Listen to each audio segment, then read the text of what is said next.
to the banquet, there's a place for you.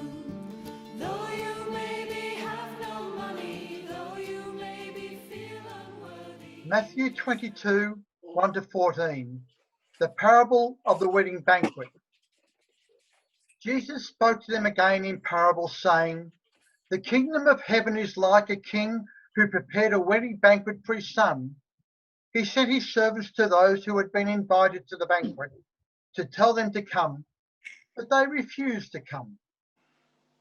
Then he sent some more servants and said, 'Tell those who have been invited that I have prepared my dinner. My oxen and fattened cattle have been butchered, and everything is ready. Come to the wedding banquet.' But they paid no attention and went off, one to his field, another to his business. The rest seized his servants, mistreated them, and killed them. The king was enraged. He sent his army and destroyed those murderers and burnt their city. Then he said to his servants, 'The wedding banquet is ready, but those I invited did not deserve to come. So go to the street corners and invite to the banquet anyone you find.'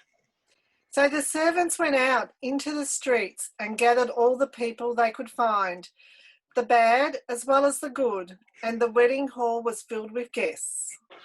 But when the king came in to see the guests, he noticed a man there who was not wearing wedding clothes.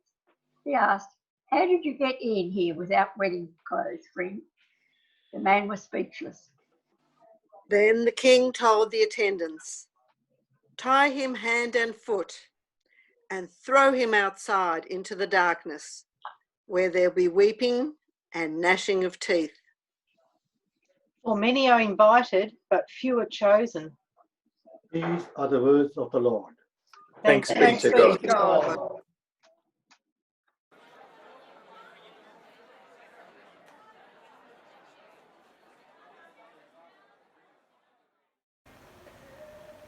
Have you noticed how often in the Gospels Jesus is going out to dinner with friends or strangers, people he should go to or people he shouldn't go to dinner with? And his stories, a lot of them are around feasts or parties, exactly like the story we have today in Matthew 22. When Jesus tells a story like this, he's often telling it to say, this is what God is like. This is what living with God's kingdom is like. Now, that's a different impression of God than we get in the Old Testament, isn't it? Who's sometimes the very scary God. But Jesus is wanting to show us a different side of God.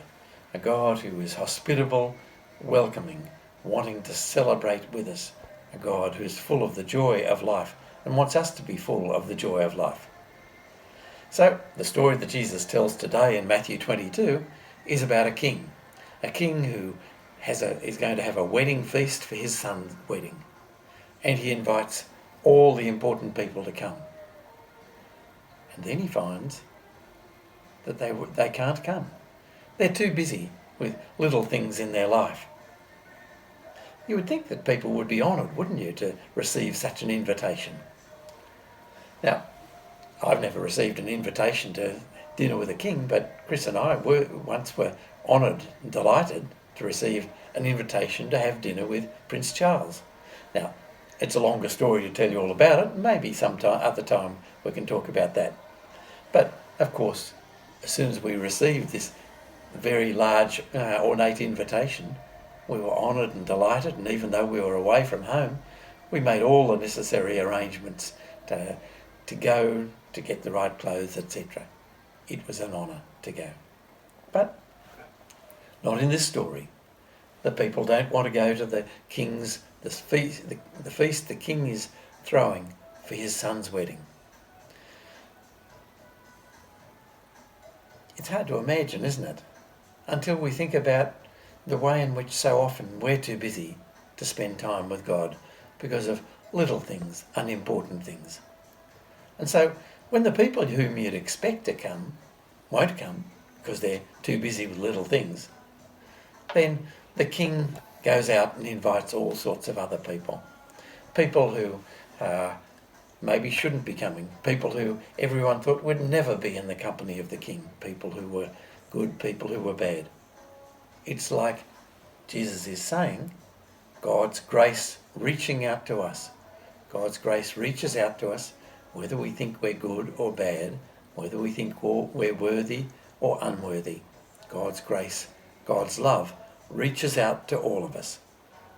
We're not worthy of God's grace, God's invitation, but we are loved. And that's why we're invited. And we keep coming back to that theme because that's what Jesus keeps telling us, that God is like. And then there's the last part of the reading. It's a difficult part because it involves somebody who's there and who's not wearing wedding clothes and is tied up and thrown out. You think, what's all this about? Isn't everyone welcome? Well, yes, everyone is welcome, but everyone who's welcome to come to the King's wedding feast is expected to honour the King and to try and do what's right when they're there. To illustrate this, Tom Wright, who's one of the great New Testament scholars that I love reading, says, God loves serial killers and child molesters, but the point of God's love is that he wants them to change. It's the same with us, isn't it?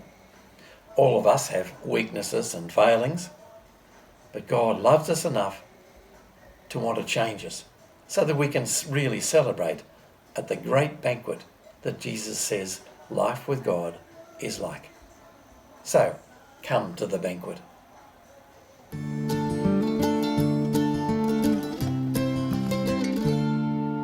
Come to the banquet, there's a place for you. Though you maybe have no money, though you maybe feel unworthy, in your strength or in your weakness, you are welcome. Come to the banquet, there's a place for you. See, you are an honored guest, from constant serving you may rest. So sit you down, be fed and blessed, for you are welcome. Come to the banquet, there's a place for you. Woman, wise one, mother, maiden, see your plate with food is laden, and your place is set and waiting. You are welcome, Come to the banquet, there's a place for you. Worker, father, little boy, old man or youth without employ, come rest your worry, here is joy, and you are welcome. Come to the banquet, there's a place for you. Whether you've been lost or faithful, whether you've been wise or wasteful, here's a place of rest and grace, and you are welcome. Come to the banquet, there's a place for you.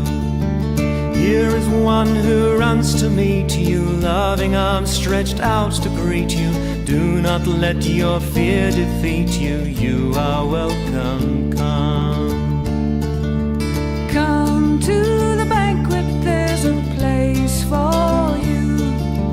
Willing hands have made the spread with yeast and salt and labor shed. Let all the hungry ones be fed, it's time for feasting.